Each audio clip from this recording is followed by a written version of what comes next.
Welcome to the Start Something Show. Join world-renowned experts, change agents, and everyday folks who have done the amazing. All here to help you start something incredible. Now it's time to step out, live your perfect day, and create a legacy with your host, Tina Dietz. We are moving right along here, Superstarters. Yep, it's Tina Dietz. Welcome to the show. And because I said moving right along, now of course I am singing a song from The Muppet Show. Dun, dun, dun, dun, dun, dun, dun, dun, dun, dun, dun. Moving right along in search of good times and good moves. Sing it with me. I'm such a nerd. That's okay. You love me anyway, right?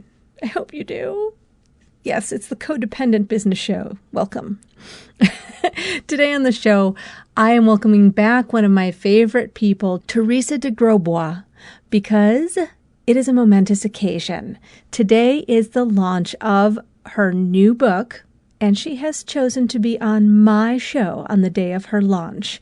And let me tell you, this lady could have chosen pretty much any show she wanted. So I'm really thrilled that she's here today. We had a great conversation. She's doing a bit of a press junket right now, so I had to kind of record her earlier and slot her in. But the book is called Mass Influence because Teresa, if you know from her episode 9 on the show, she's an influence expert, and she just has some incredible insight about how to play the influence game, how to become more influential in a very, very authentic and genuine way. So really cool book. I've had the privilege of previewing it, and it's just awesome. So before we get to that, though, I thought it would be fitting today, since I am interviewing Teresa and her book is launching, to answer a Q&A about books and about learning. And this is a question I get a lot from listeners and clients, which is, how do you absorb new information when you're so busy?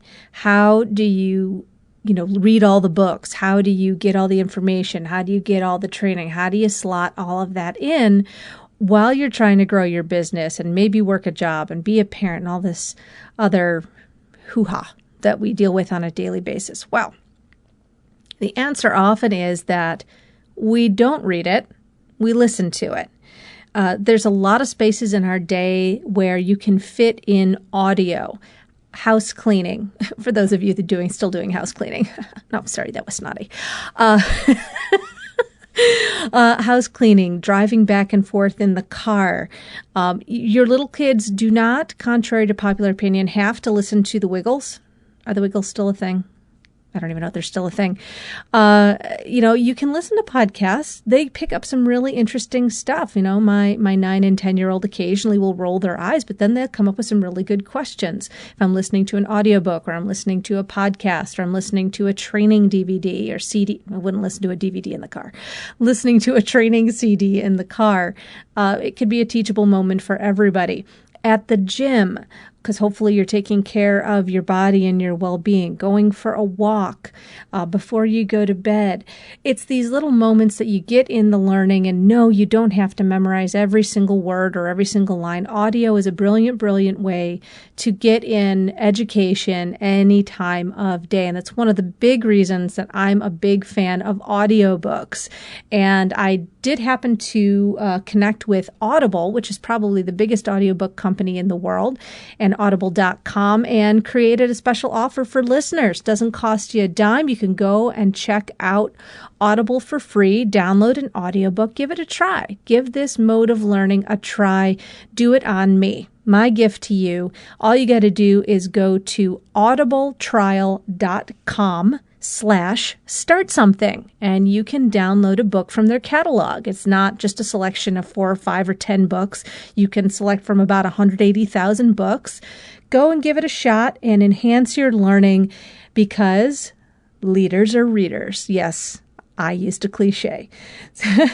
You can find that link in the show notes at thestartsomethingshow.com, or just go type it in right now. That is audibletrial.com/start something. Superstarters, we have a very special show here today because I'm inviting back one of my mentors, one of my friends, one of my colleagues to the show who I absolutely adore, and it's a very special day. Please welcome with me Teresa de Grosbois, who is here to talk about her new book that is dropping today. Yes, that's right, today. It is called Mass Influence, The Habits of the Highly Influential. And I'm so excited about this book because Teresa gave me a huge leg up earlier on in my career in learning how to become influential.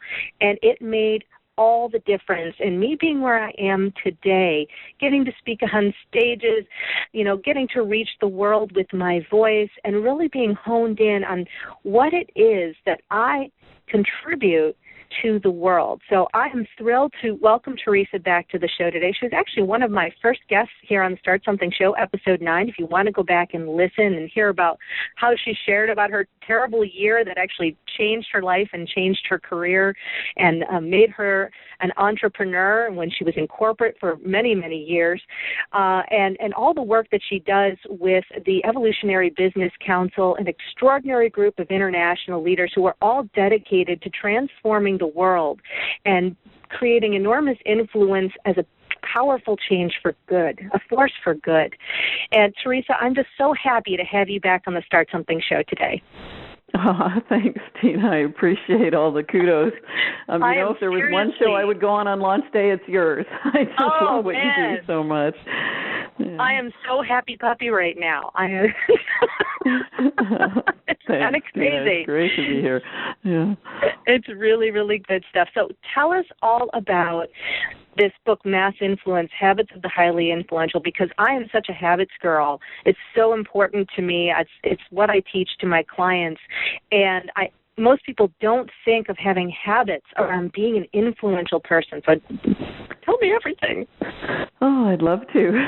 One of the reasons I wanted to write this book was I see so many good people that really want to create something in the world, cause something in the world, change something in the world, build a business, start a not-for-profit.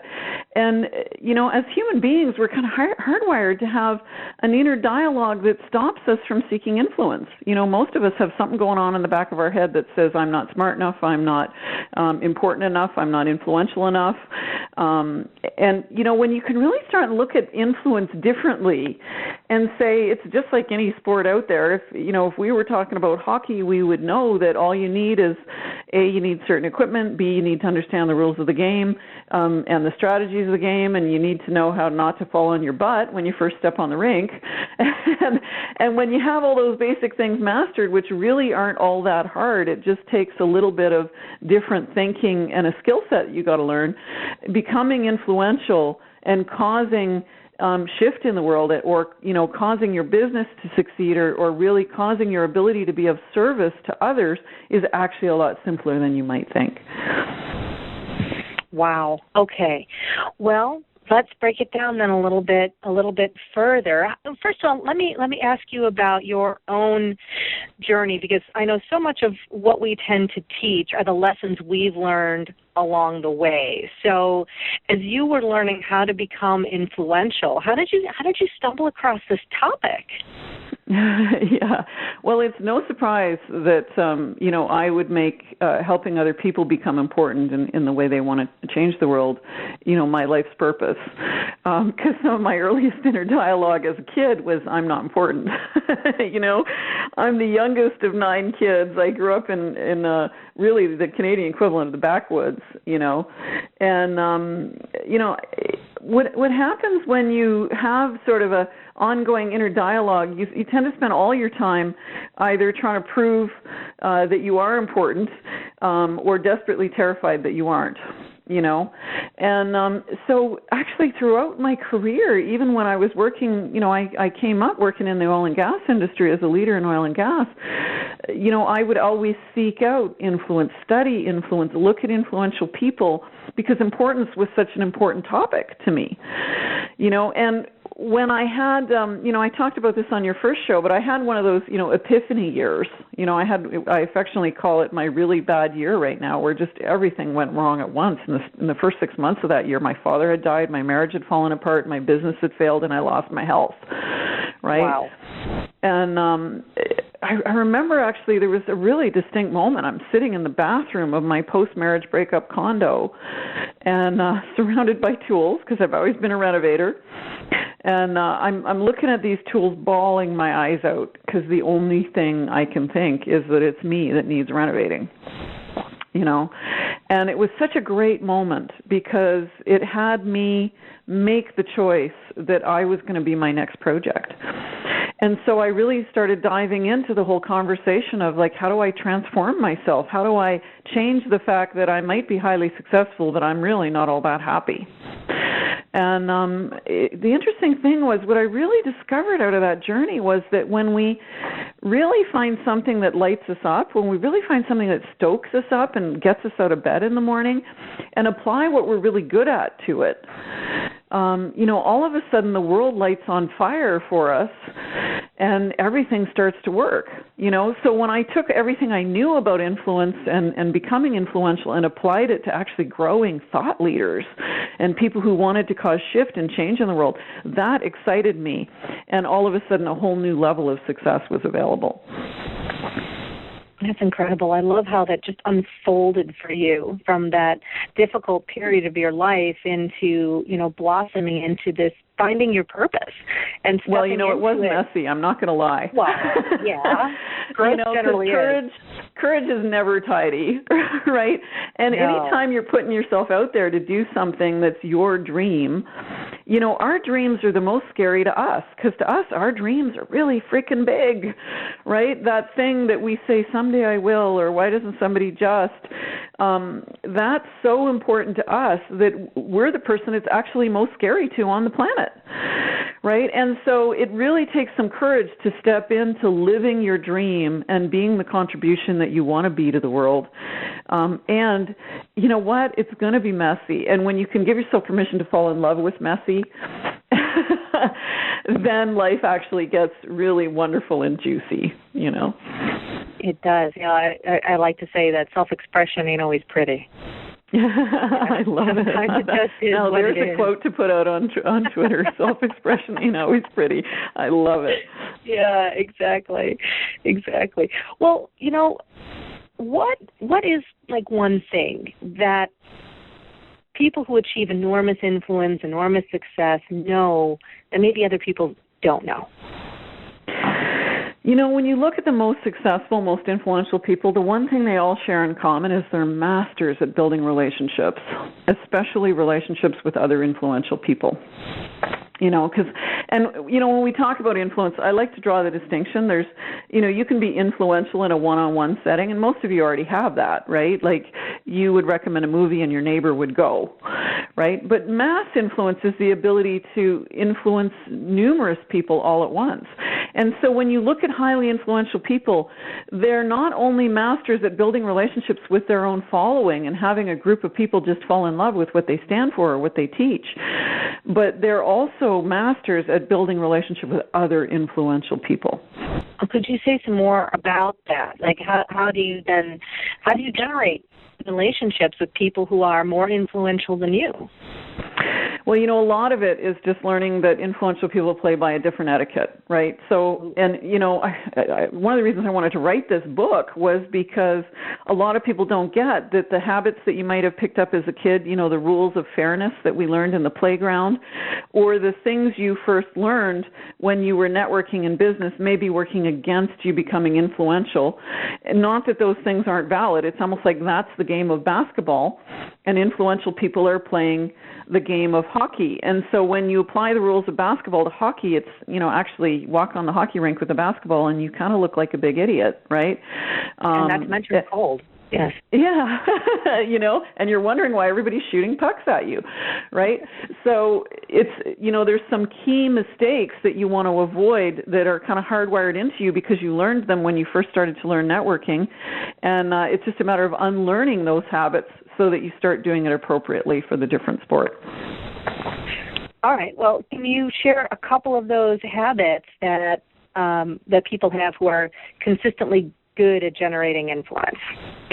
Yeah, I'd love to. And, I think the first one, and let me start with a mistake if I can, because probably the biggest one that I see that stops most people is what I would affectionately call the premature ask, And people always look at me and say, the premature what? But, the premature ask is like the equivalent of you've just moved into a new apartment or a new house and the neighbor comes by and the first thing they say is, I love that stereo. I can't wait to borrow that. And you're probably rolling your eyes back in your head at that point going, oh, shoot me now, who did I just move in next door to? And, the reality is people do that to influencers all the time. You see it at networking events all the time. Usually the most influential person in the room is the guest of honor who's ever up on the stage, right? And they'll walk off stage and there's usually a lineup of, depending on the size of the event, anywhere from a dozen to a couple hundred people waiting to say hi to them, right? And often you see those people and they've got their book in hand, their CD in hand, they're there wanting an endorsement, they're asking for all kinds of crazy things. And it's the equivalent of going over to the new neighbor and asking them if you can borrow the keys to their Porsche, right? That influential person doesn't know you. And so the first thing to realize is that all that, whatever sales training or assertiveness training you had when you were first starting in business that said, don't ask, don't get out there and ask, may be working against you when you step into the influence realm. Because, of course, when you want to meet the new neighbor, what are you going to do? You're going to bring them a lasagna or an apple pie, right? If it's my family, you bring pie. We love pie. The equivalent of that in the influence game is that influential people tend to gift each other influence. That's the equivalent of the apple pie with influential people. So you'll watch the really savvy people at a networking event, will walk up and say, hey, can I interview you on my Blog Talk Radio? Can I heard you say you're going to be in Chicago next week, and I have followers in Chicago on my Facebook. Can I shout out your event on my Facebook? That's the equivalent of the nice gesture that you do for the neighbor that gets their attention and kickstarts the relationship on a positive foot. Perfect. So if someone really had wanted to build influence with someone, then it sounds as though, instead of asking for something from that person, then they would want to see what they could actually contribute to that person. Exactly. And it comes down to one fundamental principle, right? Just like if you want to get respect, you got to give respect. If you want to get influence, you got to give influence. And so, I actually have a 30-day challenge with the book that supports people in sort of building their muscle around this habit. But the best thing you can do to build your own influence, if you want to take the 30-day challenge, is gift influence out 30 times in 30 days. Acknowledge someone, endorse someone, shout them out on your social media, put them in your newsletter, write them a recommendation somewhere, review their book. There's hundreds of ways that you can gift out influence. Do it consistently, and you'll start to see what happens to your own influence. And that information about the 30-day challenge is in your book, which is out today. Absolutely, yeah. You can, all right, when you pick up a copy of the book, the challenge is there to support it. Well, where can people find the book today? Let's just make sure that's handled. And it's also, I love that that'll question. Be in the show notes. Yeah.